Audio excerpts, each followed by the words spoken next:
నాకు మా ఆయనకు జరిగిన యుద్ధంలో నేనే గెలిచాను. మా ఆయన ఏమో ఫస్ట్ కేక్ కటింగ్ తర్వాత ఫొటోస్ అంటాడు. నేనేమో ఫస్ట్ ఫొటోస్ దిగుదాం తర్వాత కేక్ కటింగ్ చేద్దాం అనేసి నేను ఫైనల్ గా అదే ఓకే చేశారు. చాలా రోజుల తర్వాత హెయిర్ స్ట్రైట్నింగ్ చేసుకుని రెడీ అవ్వాలనిపించింది. నేనైతే ఇలా రెడీ అయిపోయాను. Welcome to my mini blog. Song ఎట్టనే చూడు, కళ్ళల్లోని కళ్ళు పెట్టి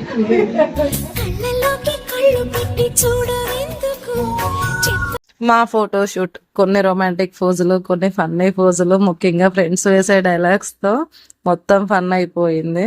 హ్యాపీ వెడ్డింగ్ యానివర్సరీ. ఈ రోజు మా లైఫ్ లో చాలా స్పెషల్ డే. ఇది మా 13వ పెళ్లి రోజు. ముందుగా కేక్ కటింగ్ అయితే ఫినిష్ చేసేసాం. మార్నింగ్ నుండి ఒక చిన్న ఎక్సైట్మెంట్, ఫైనల్లీ అంతా హ్యాపీ వైబ్స్ తో ఫెస్టివల్ లా జరిగిపోయాయి.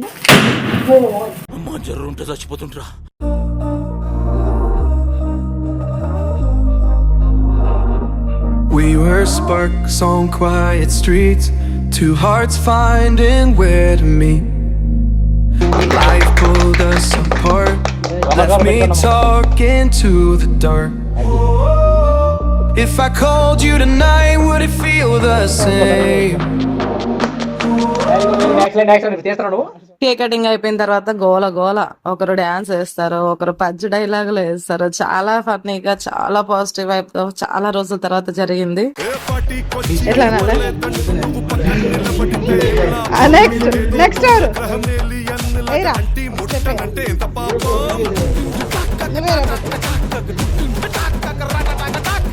మా అల్లుడైతే 2 రోజుల నుంచి వెయిటింగ్, ఎప్పుడెప్పుడు గిఫ్ట్ ఇద్దామా అని. ఫైనల్లీ గిఫ్ట్ అయితే తెచ్చిచ్చాడు. చాలా బాగుంది. Thank you so much Nani.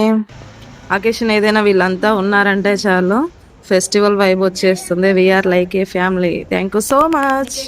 ఇక మా ఆయన అయితే బగారా రైస్ చికెన్ ఎరగ తీసేసాడు. మేము మాత్రం కుమ్మేసాం. చాలా బాగుంది. ఇక మా యానివర్సరీ అయితే ఇలా సెలబ్రేట్ చేసుకున్నాం. ఫస్ట్ టైం మన ఛానల్కి వస్తే కనుక లైక్, షేర్ అండ్ సబ్స్క్రైబ్ చేసుకోవడం మాత్రం అస్సలు మర్చిపోకండి. Wish me all. Thank you so much. Tata, bye bye.